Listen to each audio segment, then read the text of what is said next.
गांव में 3 पक्की सहेलियां संजना, आराध्या और आयुषी रहती थी। वो तीनों एक ही स्कूल में एक ही क्लास में पढ़ती थी। छुट्टी के बाद वो तीनों एक साथ बाहर निकली।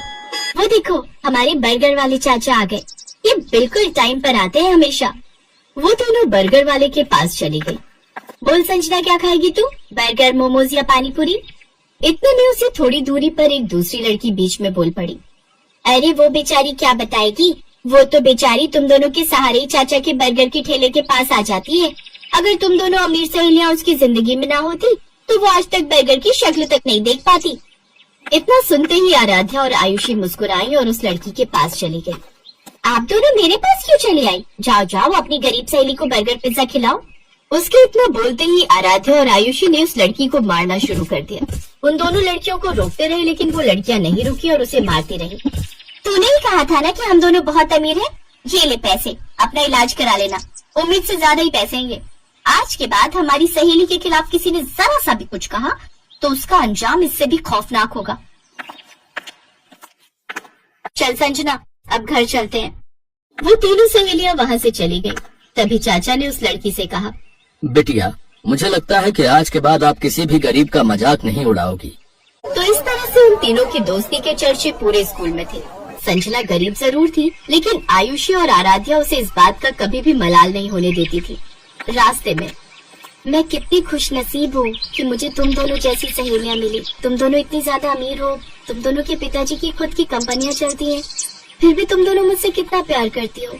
तुम दोनों को तो किसी बड़े अमीरों वाले स्कूल में पढ़ना चाहिए।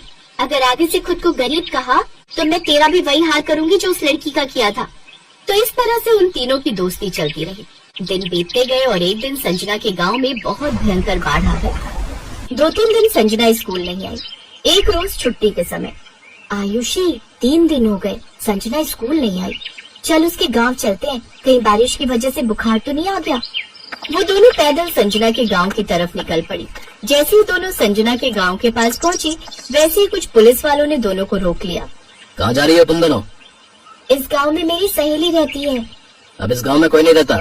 2 दिन पहले इस गांव में भयंकर बाढ़ आई थी, जिससे सारे घर बह गए। बहुत सारे लोगों की तो जाने तक चली गई। जो बच गए वो किसी तरह अपनी जान बचाकर भाग गए। ये सुनकर आराध्या और आयुषी को झटका लगा। पता नहीं बेचारी कहाँ होगी, पता नहीं जिंदा भी होगी या नहीं। ऐसा मत बोल आयुषी, हम जल्द ही उसे ढूंढ निकालेंगे। उन दोनों ने संजना को ढूंढने की खूब कोशिश की, पर वो नहीं मिली। उन दोनों ने संजना के बारे में अपने अपने पिता को भी बताया। उनके पिता ने पुलिस की मदद ली, पर कुछ नहीं पता चला संजना के बारे में। फिर एक रोज स्कूल की तरफ से कहीं टूर जाने वाला था। बच्चों, इस क्लास के सभी लोगों का इस स्कूल में आखिरी साल है। इसके बाद आप सभी कॉलेज में चले जाओगे, तो इस साल को यादगार बनाने के लिए हम सभी टूर पर जाएंगे, वो भी उत्तराखंड की वादियों में। सभी बच्चे खुश हुए, लेकिन आराध्या का मन नहीं था जाने का। आराध्या चलते हैं ना, हमारा मूड भी थोड़ा बहल जाएगा। आयुषी की जिद करने पर आराध्या मान गई। दोनों ने टूर वाली बात अपने पापा को बताई। तुम लोग इतनी दूर टूर पर जाओ, मैं तुम्हें नहीं रोकूंगा, पर तुम दोनों स्कूल बस में नहीं बल्कि अपनी कार से जाओगी। पंकज हर वक्त तुम दोनों के साथ रहेगा। आयुषी, मैंने आपके डैड से भी बात कर ली है, तुम दोनों मेरी ही कार से जाओगी। Okay okay uncle. अगले दिन वो लोग उत्तराखंड पहुंच गए। आयुषी, उस लड़की को देख, वो जो बकरी चरा रही है, ये तो अपनी संजना जैसी लग रही है। वो दोनों उसी लड़की के पास पहुंच गए। वो कोई और नहीं, संजना ही थी। संजना ने उन दोनों को देखा। तीनों का गला भर आया। तीनों बहुत कुछ बोलना चाह रही थी, पर आवाज ही नहीं निकल रही थी। पता है, हमने तुझे कहाँ कहाँ नहीं ढूंढा, अचानक से गायब हो गई तू। सब कुछ बताऊंगी। और यही पास में मेरा घर है, चलोगी नहीं? क्यों नहीं चलेंगे? हाँ चल चले। तीनों कार में बैठकर संजना के घर पहुंच गए। उसका घर कुछ खास अच्छा नहीं था।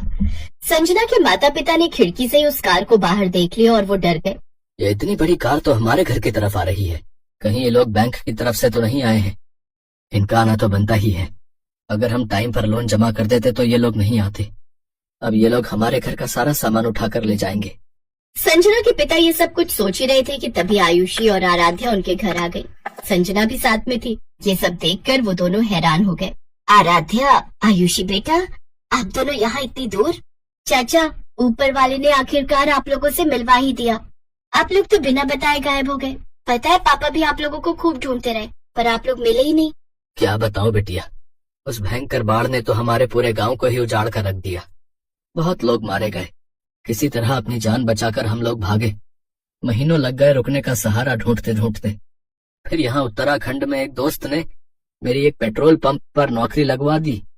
फिर लोन लेकर हमने ये छोटी सी झोपड़ी बना ली है।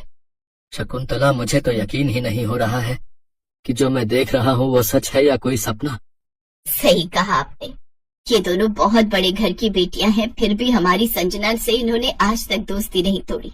अगर पूरा देश ऐसा ही हो जाए तो ये देश फिर से महान बन जाएगा। अम्मा, तुम तो जानती हो कि ये दोनों मेरी बचपन की सहेलियां हैं। हम तीनों को पूरा स्कूल जानता था। एक बार तो मुझे किसी ने गरीब कह दिया तो इन दोनों ने उसकी खोपड़ी फोड़ दी। तुम तीनों की दोस्ती देखकर तो मुझे अपना पुराना भारत याद आ गया। अच्छा, तुम तीनों गप्पे मारो, मैं सबके लिए चाय बना कर लाती हूँ। अरे नहीं अम्मा, आप तो मुझे पाप चढ़ा देंगी। मैं भी चाय बना कर लाती हूँ, तुम दोनों यहीं बैठो। अम्मा जी, आप दोनों बैठो, आज हम तीनों मिलकर चाय बनाएंगे, फिर आप बताना कि चाय कैसी है। हाँ माँ जी, हम तीनों बेटियों के होते हुए भला आप क्यों चाय बनाएंगी। तो इस तरह संजना, आयुषी और आराध्या किचन में चाय बनाने चली गई। धीरे धीरे शाम हो गई। तो ठीक है संजना, हम दोनों ने अब तुम्हारा घर तो देख ही लिया है, अब हम दोनों आते रहेंगे। मेरा मन तो बहुत कर रहा है कि तुम दोनों आज रात यहीं रुक जाओ, पर चाहकर भी मैं तुम दोनों को अपने घर में नहीं रोक सकती। न ही मेरे घर में बेड है और न ही अच्छा बिस्तर, जमीन पर गद्दा बिछाकर सोना होगा। तभी उसकी माँ ने कहा, अरे बेटा, रात होने वाली है, इतनी रात में कहाँ जाओगी। क्यों संजना, मैंने सही कहा ना। अब संजना को मजबूरी में हाँ कहना पड़ा। तभी उन दोनों ने अपने अपने पिता को फोन कर दिया। पापा, यहाँ हमें संजना मिल गई, लेकिन वो लोग जिद कर रहे हैं कि आज रात रुक जाओ, तो क्या मैं रुक सकती हूँ। ठीक है, रुक जाओ, मैं तुम्हारे प्रिंसिपल और पंकज से बात कर लेता हूँ।